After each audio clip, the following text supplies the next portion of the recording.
नमस्कार दोस्तों। खाड़ी के मुस्लिम देशों में भारत से दोस्ती करने की होड़ सी लग गई है। आखिर क्या खासियत है भारत के अंदर? क्यों दोस्ती करने चाहते हैं खाड़ी के जो मुस्लिम कंट्री है? सबसे पहले सऊदी अरेबिया, फिर यूएई, अब कतर भी बैक टू बैक पीछे लगा है।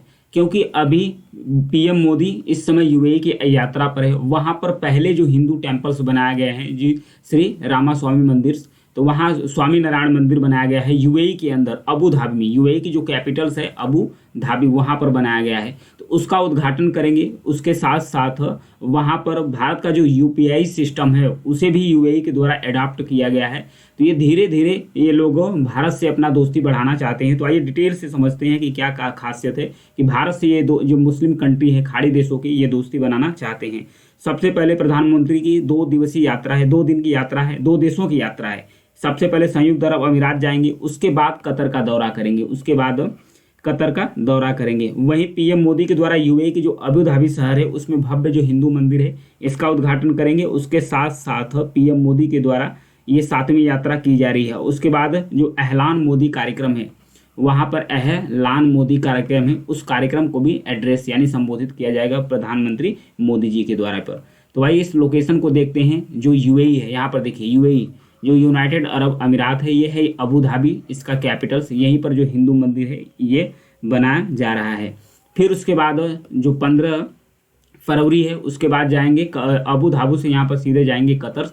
कतर का दौरा करने से पहले कतर में जो 8 पूर्व नौसैनिक अधिकारी थे जो कार्य कर रहे थे, जिन पर आरोप लगा था कि ये जासूसी करते हैं इसराइल के लिए, इन्हें फांसी की सजा दी गई थी। तो भारत के जो पीएम मोदी हैं उनके दौरा से पहले ही भारत के जो 8 पूर्व नौसैनिक अधिकारी हैं उनकी छुट्टी कर दी गई, मतलब उन्हें छोड़ दिया गया है।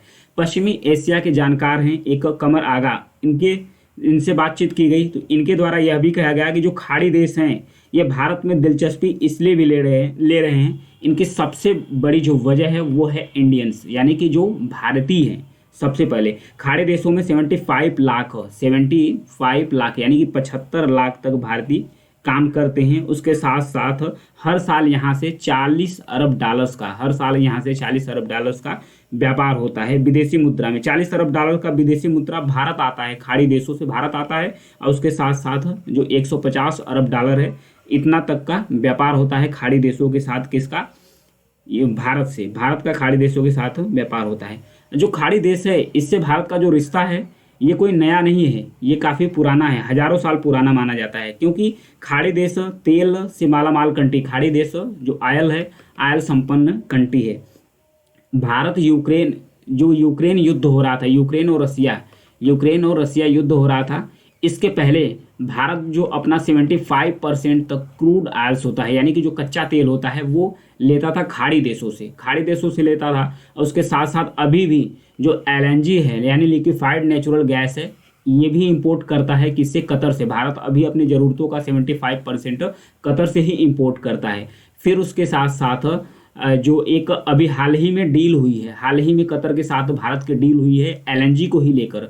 लेकिन जब से यूक्रेन रूस वार चल रहा है तब से भारत खाड़ी देशों से जो आयल इंपोर्ट करना कम कर दिया है। कम करने का सबसे बड़ा रीज़न क्या है कि रसिया बहुत ही किफ़ायती और उधार, यानी कि उधार में भी आयल सप्लाई कर रहा है भारत को, सस्ते रेट में दे रहा है। इसके साथ साथ भारत का जो पुराना रिश्ता है, भारत के जो नेहरू जी हैं, प्रथम प्रधानमंत्री राष्ट्रपिता है महात्मा गांधी जी द्वारा, वो भी खाड़ी देशों का हमेशा से सपोर्ट किया है, कभी भी उनका विरोध नहीं किया है। जैसे फ़लस्तीन के मुद्दे को लेकर भारत के जो प्रधानमंत्री थे पहले, पंडित जवाहरलाल नेहरू, उसके साथ साथ जो गांधी जी थे राष्ट्रपिता, इन्होंने कहा कि फ़लस्तीन अरब देश का है, उसमें इजराइल का जो घुसपैठ है उन्होंने उसको अवैध बताया। भारतीय विशेषज्ञों का यह भी कहा जाता है कि भारत ने खाड़ी देशों का जो आंतरिक मामला है उसमें कभी भी इंटरफेयर नहीं किया। भारत तो उसके आंतरिक मामले में कभी भी इंटरफेयर नहीं किया। और जो मुस्लिम कंट्रियों का झगड़ा था, मुस्लिम कंट्रियों का जो आपसी झगड़ा था, उस झगड़े में भी भारत तो कभी भी इन्वॉल्व नहीं हुआ। अब उससे भी बड़ी चीज़ है, उससे भी सबसे बड़ा जो इम्पोर्टेंट चीज़ है, भारत की जो इकोनॉमी है वो ग्रो कर रही है लगातार। भारत की जो इकोनॉमी है वो ग्रो कर रही है, वो 4 ट्रिलियन डॉलर्स के करीब पहुंच गई है।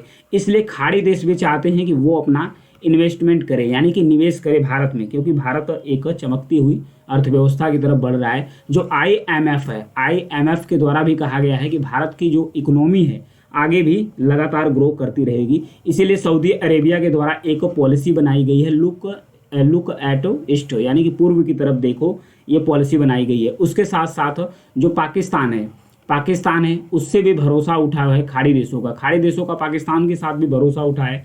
इसलिए भरोसा उठा है जो क्योंकि इंडियन वर्कर होते हैं वो खाड़ी देशों में जाते हैं, बहुत अच्छे से काम करते हैं और अच्छा बिहेव करते हैं। वहीं जो पाकिस्तानी लोग हैं, पाकिस्तानी नागरिक है, वो तो सऊदी अरेबिया और अन्य देशों में जाते हैं, वहाँ अपराध में भी लिप्त हो जाते हैं, उससे उनकी अच्छी इमेज भी नहीं है। उसके साथ साथ जो हौती रिबल्स है, इसे बताया जाता है कि ये सऊदी अरेबिया के अगेंस्ट काम करता है, ईरान का सपोर्टेड है जो हौती रिबल है।